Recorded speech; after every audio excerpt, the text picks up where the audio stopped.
Laidą remia Fakto Auto, naujausi Hyundai crossoveriai, įvairūs modeliai kiekvieno skoniui. Laidos rėmėjas rrr.lt, raskite savo dalį.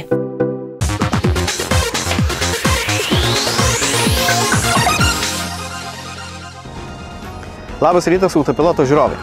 Tai paskutinis kartas šį sezoną, kai su jumis sveikinamės, o kadangi tuo pačiu metu tai yra ir paskutinė mėnesio laida, joje automobilių palyginimo rubrika. Šiandien tai du šeimininiai vienatūriai – Volkswagen Charan ir Renault Espace. Nepaisant to, kad jie priklauso tai pačiai klasiai ir turi 7 sėdimas vietas, šie automobiliai yra labai skirtingi, o tuos skirtumus netrukus jums ir parodysime.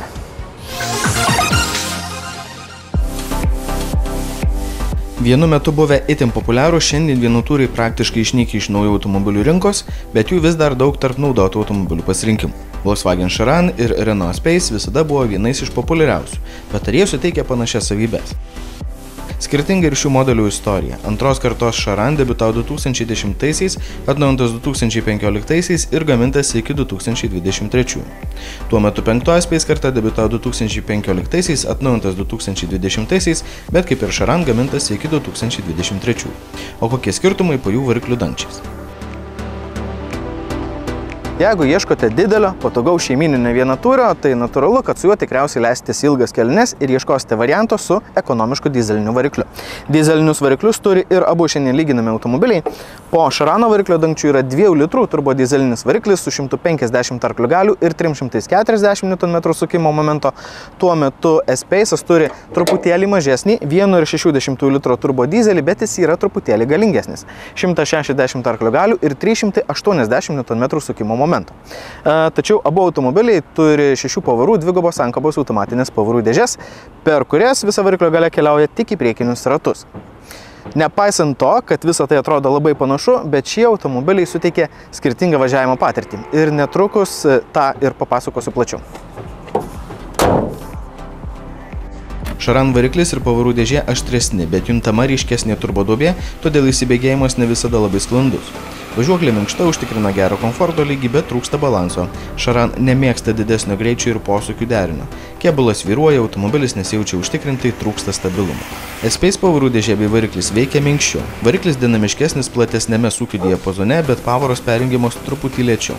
Važiuoklė užtikrina komfortą, bet posūkiuose Espace stabilesnis, geriau prognozuojamas, o dėl standesnio vairo mechanizmo valdymas tikslesnis. Jei netinka toks Espace variklis kaip bandomame modelyje, galite ieškoti vieno iš 2 benzininių bei dizelinių variklių.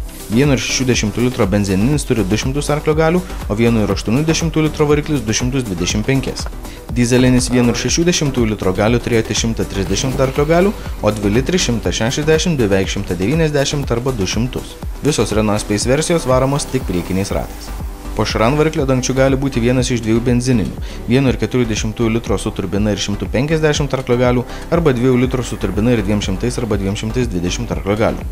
Dizelinis pasirinkimas tik vienas, 2 litrai su turbina, bet gali skirtis jo galia. Be bandomos versijos dar buvo su 115, 177 arba 184 arklio galiomis. Vidutinio galingumo dizelinis variklis varoma Charan gali turėti ir visų varančiųjų ratų pavarą.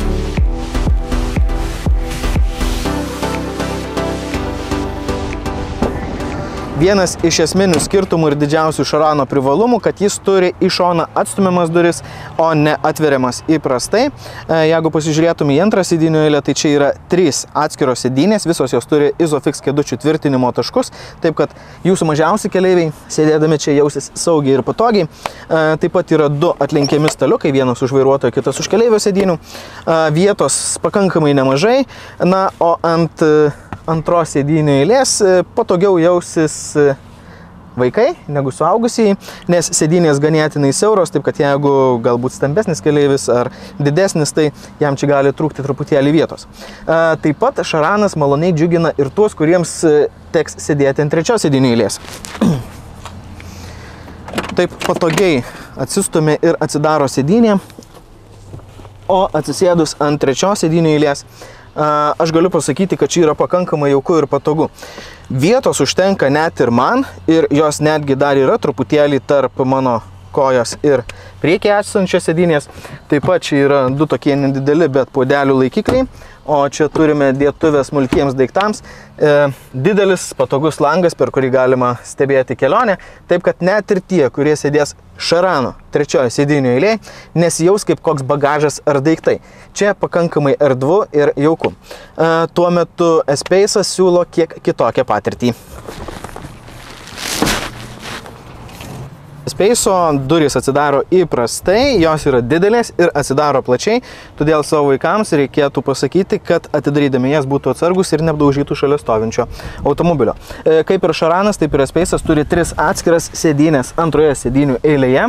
Visos tos sėdynės turi atskirus Isofix kėdučių tvirtinimo taškus, taip kad ir čia mažiausiai keliaudami jausis saugiai ir patogiai. S-Pace'as siūlo gerokai daugiau vietos sėdintiems ant antros sėdynių eilės, tarp manęs ir priekyje esančios sėdynės labai daug vietos, nežinau net ką čia reikėtų daryti su ta vieta.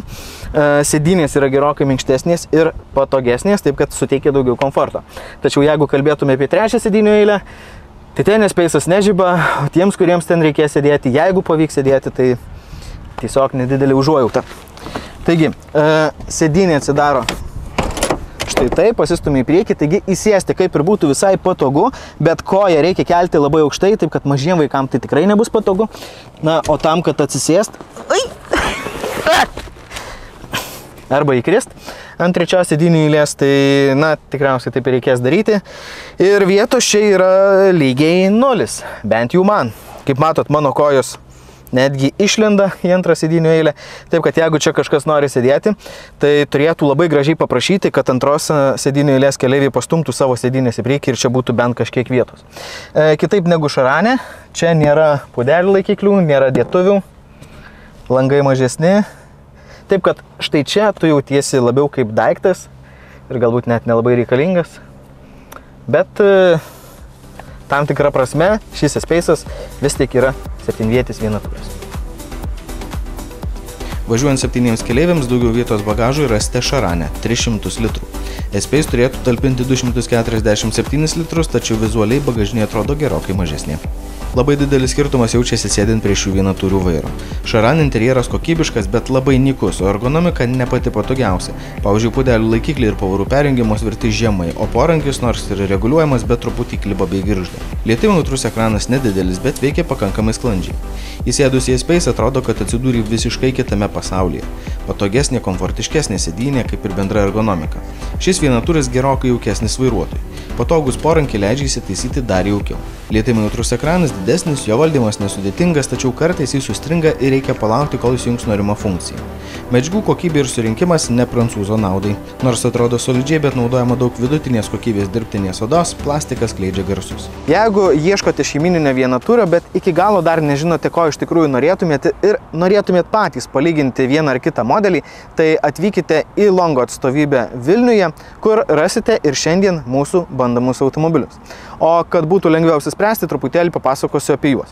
Taigi, šis Volkswagen Šaran yra pagamintas 2017 metais. Jis yra įveikęs apie 190 000 kilometrų ir šiuo metu jo kaina yra 17 300 eurų.